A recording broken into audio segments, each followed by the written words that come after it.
Welcome to another edition of the Insider Mailbag. As a matter of fact, it's a bonus bag, as the first part of, or the first mailbag for this week was already posted. You can find it on Inside the Red Raiders or here on this YouTube channel as well.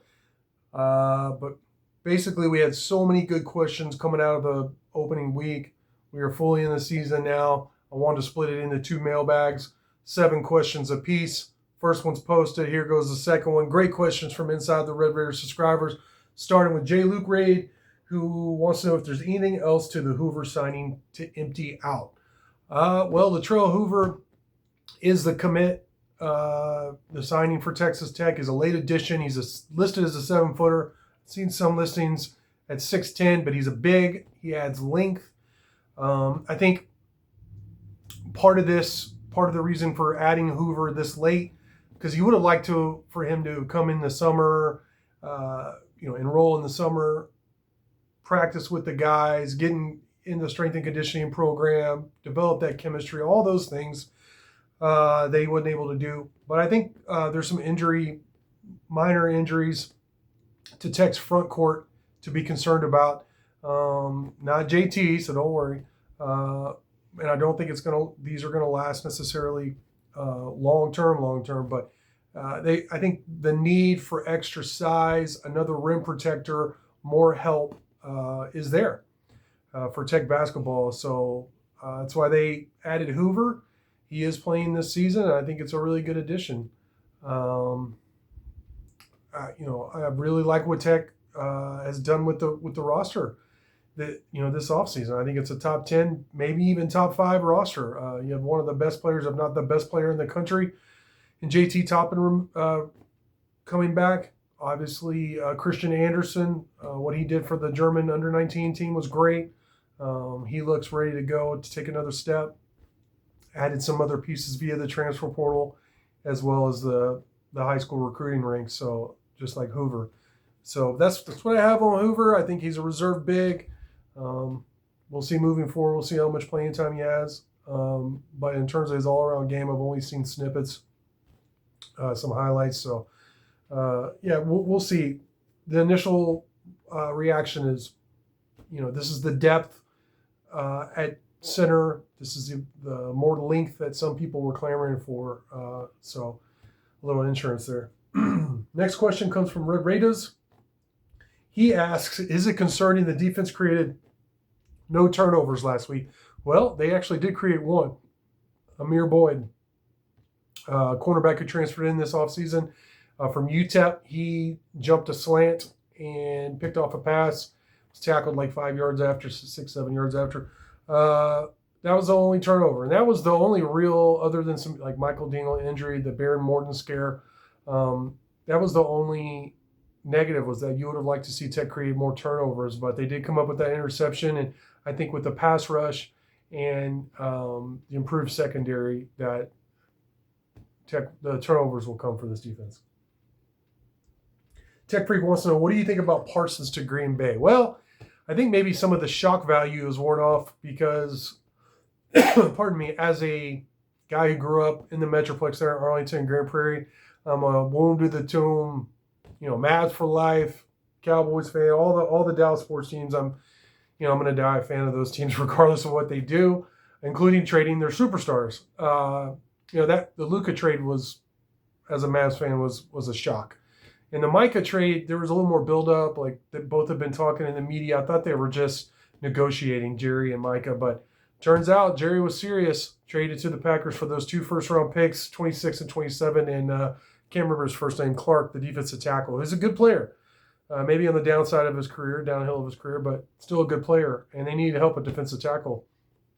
Tell you what, 24-20, Texas Tech, or the Cowboys. So used to talk about Tech. The Cowboys hung with the defending champ, which hurts me to say. Eagles, moral victories, I get it, but the Cowboys look like they might be better than a lot we're expecting going into the season, and they might get some good play off the edges. It's not a superstar, Micah. I get it. But you get a quality defensive tackle, a place you needed some help in, and you got some picks. So basically, I'm going to delay my complete reaction first one was, oh no, but my second one was, well, let's see what they do with the picks. If they make good draft picks with 2026 and 27, then great. Then it was an okay trade. If not, then it was a failure. So I'm going to give it an incomplete for right now. Though I do agree they could have gotten much more from Micah. And I think that's a common criticism, which I agree with. Let It Fly wants to know, with our investments in the portal, is the highest priority stats sack/hurries obtained versus sack/hurries given? If so, thoughts on the last game? Well, first off, I think just overall the point of football, I think that's a good place to focus. Of course, quarterback is, they have the ball in their hands most of the time, so that's got to be your best playmaker, your leader, and all that. That's obviously a key position, but protecting said quarterback, run blocking, and then on the other side, stopping the run and affecting the quarterback. Football, for all the changes, and let's just stay with college football, all the changes, rule changes on and off the field, it's still about moving your opponent someplace they don't want to go. Moving them against their will to create space. That's still the gist of football. So on both sides of the ball. So yeah, they upgraded the offensive line. That's kind of the genesis of all this with Cody Campbell. They upgraded the defensive line significantly, and they also upgraded the secondary. And really all over the roster, every position group. But those three groups saw the most significant change in my opinion. And I thought they played great against Arkansas Pine Bluff. First game, they completely dominated the line of scrimmage. Constant pressure on their quarterback, and I feel like we'll see moving forward against stronger competition, but the roster has clearly been upgraded.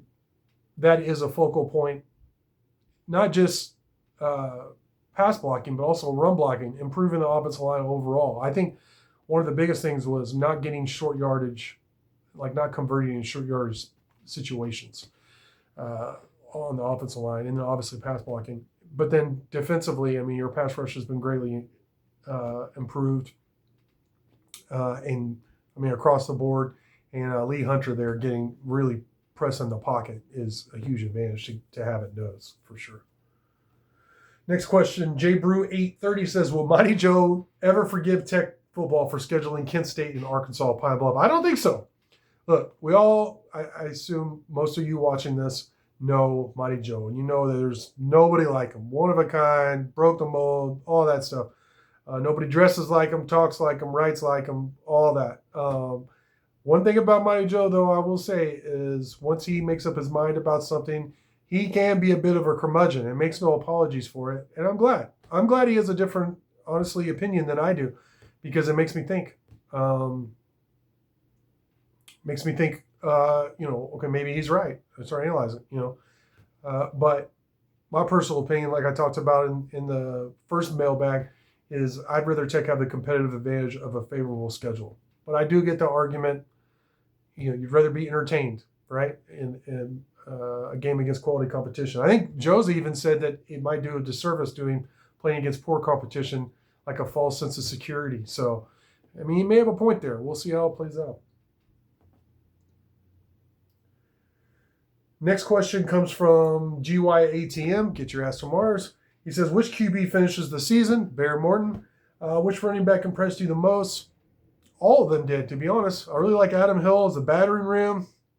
The way he trucked that DB on the sideline to finish a run in the opener was awesome. I think he's a good player. I think you could get something out of him, even in meaningful Big 12 games. Cam Dickey ran hard. It was good. He missed that blocking assignment that got Barron hurt, but things are going to happen. He's a young running back, but he ran hard and played well overall. But Jacoby Williams, man, that cutback on the goal line and hurdle over the goal line, the defender in the goal line to score was electric. He had a play. There was a giant hole, but him and a DB or a linebacker, I'm not sure, were matched up one-on-one. He did a little step back or cut back and left that guy staring at the ground. Just an exciting, exhilarating football player. So Jacoby's my favorite, to be honest. Next question. He asked a series of questions. Get your ass from Mars. He said, which coordinator impressed you the most? I'm going to go with Mac Leftwich, the offensive coordinator, because I think they scored on almost every possession. 3 different quarterbacks threw touchdown passes. I think 13 different receivers caught passes. At least 4, if not 5 receivers caught touchdown passes. All the running backs got involved. The tight ends got involved. Terrence Carter caught 2 touchdown passes. So, I mean, I don't know how Mac Leftwich could have done a better job than he did in the opener. Mass Tech, final question of this bonus bag. Mass Tech wants to know, he says he's still worried about Tech's pass defense. He says, why am I wrong? To convince him that he's wrong. Well, I mean, look, Tech's defense is going to give up some yards and points and all that through the air this year, and that's going to happen. But you look at the starting defensive line last week, and I know it was against Arkansas Pine Bluff, but all 4 of them got a half a sack. All 4 of those guys have done it at other places at the Division I level and done it at a high level. No reason to think they wouldn't do it at Tech. I think the combo of David Bailey and I can't remember his name. The other edge, I've probably said his name 1,000 times since the start of fall camp, but I can't remember his name right now. But the other edge, the outside linebacker, Romello Height, is a devastating combination to opposing offenses, especially when you have guys like Lee Hunter pushing at the front of the pocket, right up the middle. Skylar Gill-Howard, great motor, great athleticism for a guy at his size, at his position. Jacob Rodriguez right there in the middle also, and Ben Roberts are good blitzers. And then, so you're going to get a consistent pass rush. I mean, Marion Banks also on the defensive line. Cofield is another one. Terrell Tillman coming off the edge, outside linebacker. Charles Essers, though he's hurt with a shoulder injury for a couple of weeks. He started a bunch of games for you as a backup edge. What a solid player. So consistent pass rush is my point.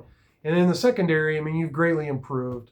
I mean, it's got more size, experience, skill collectively than a secondary I've seen in the last 12 years I've been covering Texas Tech. So I do think Tech's pass defense is going to be greatly improved. I don't think it's going to be elite or anything like that. But I think it's good enough to get to Jerry World. I do. But it's early. We'll see what happens. They need to stay healthy. Like, you can't lose a Cole Wisniewski. That would be a rough loss at safety. But you do have some young safeties that I really like. It's just hard to lose that kind of experience and size and skill set. So hopefully he stays healthy, and that will help the entire secondary. But Bryce Pollock, Mario Horn back for a second year or another year of starting and playing. Amir Boyd, who got that interception, I really like. It's pass defense is improved. How much is the question, for sure. And I think that is your question. I think it's been greatly improved, but we'll see when they play somebody not named Arkansas, Pine Bluff, and probably Kent State. Well, that's going to do it with our bonus bag. If you didn't catch the first edition posted earlier today, check out that mailbag. I had 7 questions answered in there as well. But for now, I want to thank you for all the great questions. Thank you for watching, and until next time.